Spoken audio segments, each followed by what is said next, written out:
Thank you.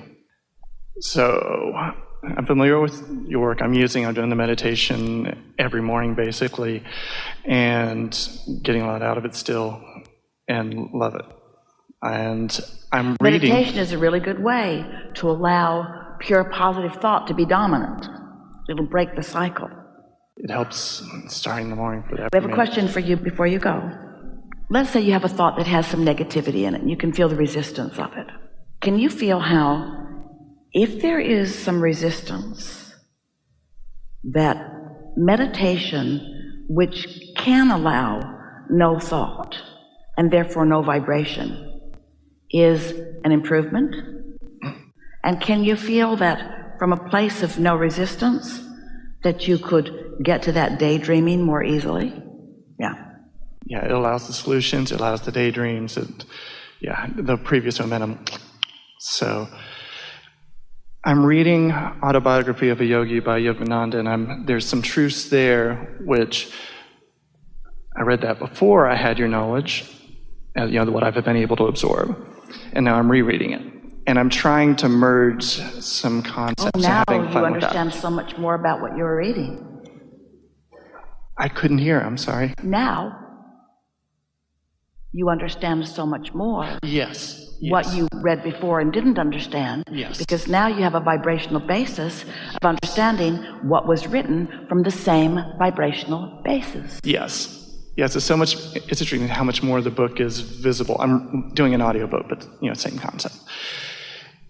And believe I've heard you say before, and tell me if I'm misquoting, that the common Western concept of karma, there is no law of karma. I mean, I'm probably misparaphrasing. Well, there certainly is expansion, and there certainly is evolution, and there certainly is deliberate intent, and you certainly come into your physical body intending to have more experience. You just didn't come to clean things up, which is sort of what most people think about with karma. You came for the joy of creating, which don't you just really love and have to acknowledge right now that what you're talking about is where we started, which is the difference between the focus will, which is cleaning stuff up, and just letting yourself be. You didn't come to fix a broken world, and you didn't come to fix a broken you. You came as this perfect, non-resistant being to evolve into more.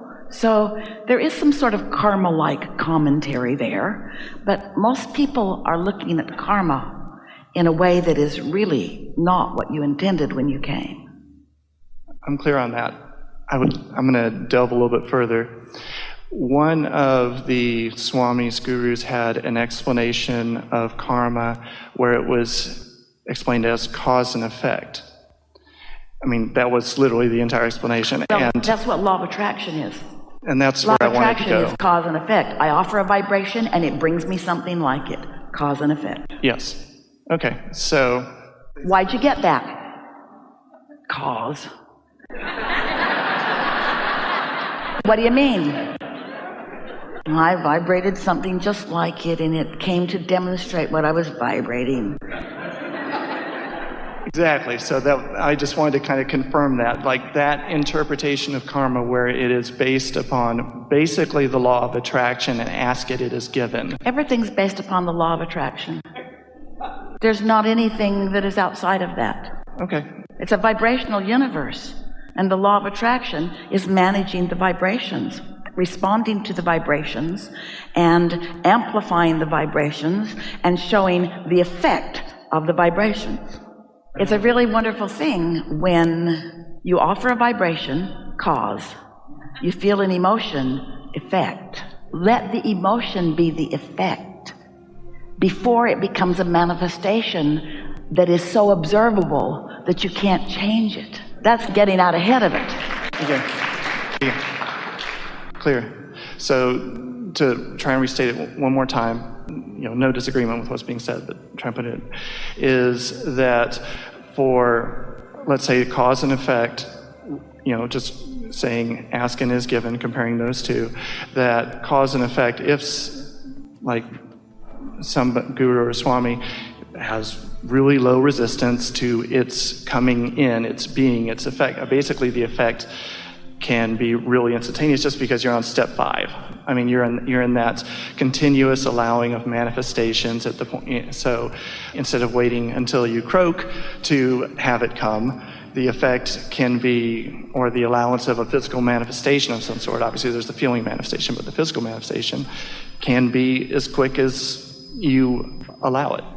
Every manifestation, every cause and effect is instantaneous. Okay. But you have to be willing to look with a little more sensitivity in order to realize that there is an effect that is instantaneous. Because when you offer a vibration, things move in response to that vibration. And if you're not sensitive to vibration, you might not notice it. So if you continue it and you're still not sensitive to vibration, you might not notice it. So this is a subject that we love so much, of turning thoughts to things. But if in the vibrational phase you're oblivious, then you might be turning thoughts to things that you might not want. And you don't realize it till it got big enough that you can observe it. And then you have a whole different conversation about cause and effect. Because hardly anybody wants to say, I created that thing I do not want. So then you make stuff up. It happened to me. It was asserted in my experience. It was not my fault. It was somebody else's fault. And then you get really, really, really clever. I must have done something bad in a past life. And there isn't any of that. It's just this cause and effect. When you got here, here's how it is. You came into this physical body as pure positive energy. And the non-physical part of you, eager about your exploration of life. And you said, I'll explore all of the contrast. And from it, I will specify my personal important intentions. And your inner being said, and every time you do that, we'll bookmark it. Every time you do it, we'll become it. We'll be it. We'll hold the frequency of it. So your evolution and expansion will be ours. But the difference between us, your inner being said, and you, is that we will hold the current vibration while you're probably going to hold the current reality. And eventually, if you care about how you feel, you'll lean more and more in the direction of your own expansion. In fact, your inner being reminded you right before you plopped in here. Splat. When you feel satisfaction, you're keeping up with you. When you feel less than satisfaction, you aren't. It's all okay. Nothing wrong with contrast causing you to want something and not going there. So more contrast causes you to really want it and you still don't go. No problem. More contrast causes you to really, really, really, really, really want it. You still don't go. But sometimes, without you even knowing, you live enough contrast that your desire becomes dominant. And then you move without even knowing how it happened. We want you to know how it happened, so you can do it again on purpose. Awesome. So when you step into contrast and you see the value of it, then there's no separation between you and your inner being, even though contrast exists. So you're not detaching from source. That's why Jesus could heal people. He didn't see your sickness. He knew your wellness.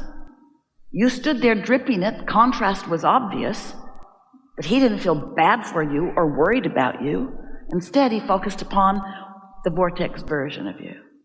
I definitely want to get better at seeing the Vortex version of things like that. And it's just Why? because of how you said it. Because, and this is very selfish, cases where I like allowing well-being for others, and I like seeing them well. Why? Because it's painful because it's not aligning. Now you're telling us what you don't like. Right. But why? Because I like feeling well-being, allowing well-being, and that's the answer not being to everything. being taken when out you by... really mean that, when you say, I like the satisfaction of alignment, you've got this figured out. I like the satisfying feeling of being a vibrational match to what I'm asking for. Does that mean you need to always be there? Step one is really important. Without step one, there's no expansion. So are you going to beat up on yourself when you're in step one, or are you going to jump up and down with glee like your inner being does? Oh, good, there's trouble. There's trouble, and therefore desire, and therefore expansion, and therefore potential satisfaction. That's how your inner being feels. Oh, good, they're in trouble. They're in trouble. They're in trouble. Everyone turn on the television. Trouble, trouble, trouble, trouble, trouble, trouble, trouble, trouble, trouble, trouble. And rocket of desire, rocket of desire, rocket of desire, rocket of desire, rocket of desire, rocket of desire, rocket of desire. A vortex bigger than has ever been before into all of the universe. A universal expansion unlike anything that has ever been into all of the universe. Thank you for the trouble.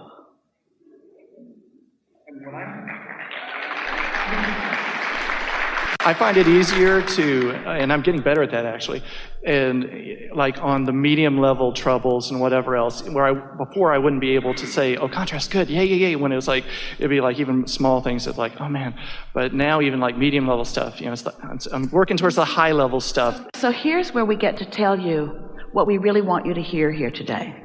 All of it's great. Trouble's great, contrast is great, new rockets of desire, all wonderful, lining up with it, all wonderful. That's all really good.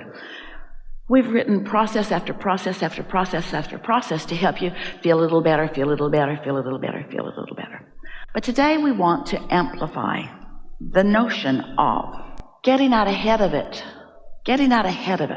rather than stepping out of bed into trouble and then spending the day cleaning it up. Why not daydream more? Why not think clean, clear thoughts? Why not allow yourself to think the thoughts that your inner being thinks? We've been saying for a long time, the universe will surprise and delight you. And Esther would say, I get the delight part, but I don't get the surprise part. Because if I'm the creator of my own reality, shouldn't I be expecting some of it? And we say, however, you've been living life so incrementally, you've been putting pieces of things. It's like some really delicious recipe that when you eat it, you might be able to identify some of the dominant components. But really sophisticated, subtle, creative cooking, using all kinds of methods and ingredients in perfect relationship to each other, can create things that you can feel satisfaction for when you taste them, that you can't identify all of the individual pieces for unless somebody gives you the recipe, and those really, really good cooks never do. So the recipe that you've put together, all you have to do is tune in with who you are, and then you get to start savoring it and tasting it. And then life will show you how you got there if it matters to you. But we wouldn't try so hard to teach other people how you got where you got, because that bogs you down, because they're not ready to hear it. We wouldn't try so hard to get others to get you, because they can't get you. We would just demonstrate alignment through your joyful attitude and let them figure out just one thing from knowing you. I'd like to be happy like that guy. I'd like to be successful like that guy. I'd like to be in a state of chronic satisfaction like that guy. I'd like to have the fun that guy has. I'd like everything to work out like that guy does. I'd like to live like that guy seems to live, where everything that he seems to articulate just flows easily into his experience.